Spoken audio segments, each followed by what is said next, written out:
You know, I get so tired of the lazy way that global warming always gets blamed for almost every natural disaster, including last summer's terrible bushfires, which were actually the 6th most deadly in the past 100 years in Australia.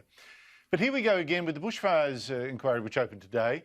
Blaming global warming, you see, is easy, but it's dangerous because it can blind us to truths that might save us next time. Or they could panic us if you blame the wrong thing, like this dodgy coronavirus modelling did, into wasting billions of dollars to save us from what actually is not a catastrophe, or into destroying our huge coal-fired power stations like the giant Hazelwood station today blew up.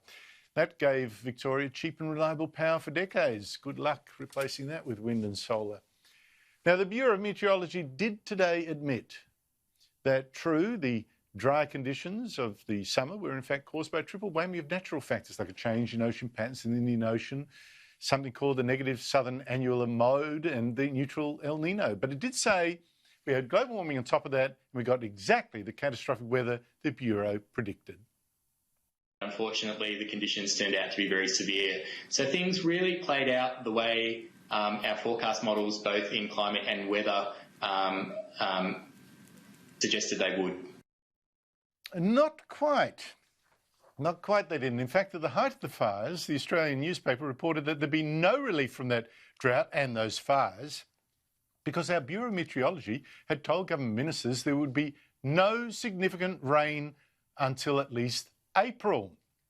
Well, that turned out to be another dud global warming prediction like the coronavirus modelling, about as reliable as that, because the rains returned in January and have barely stopped since.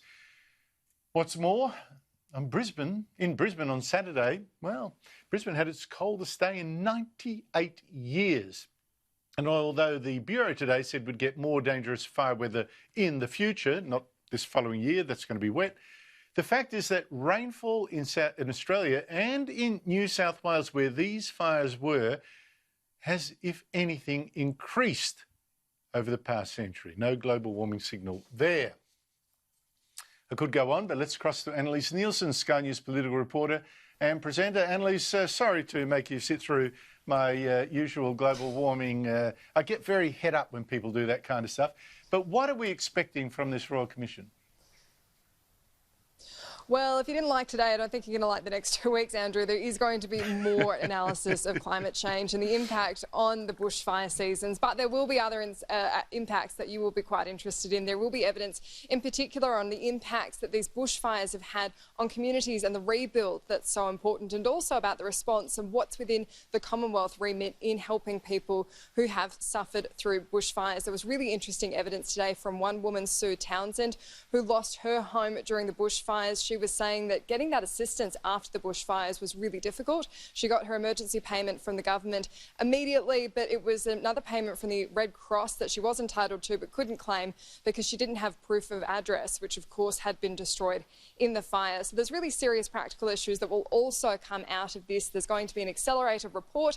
It should come out before the next fire season. There's just 2 weeks of hearings left in Canberra after a number of site visits around the country pre-coronavirus, of course, and so there will be plenty to analyse within this, but there will of course be that analysis of global warming and what impact that's had on the fires, or they're saying it's had. Andrew? Yeah, well, let's see if they have one sceptic to give evidence or whether it's all going to be one way.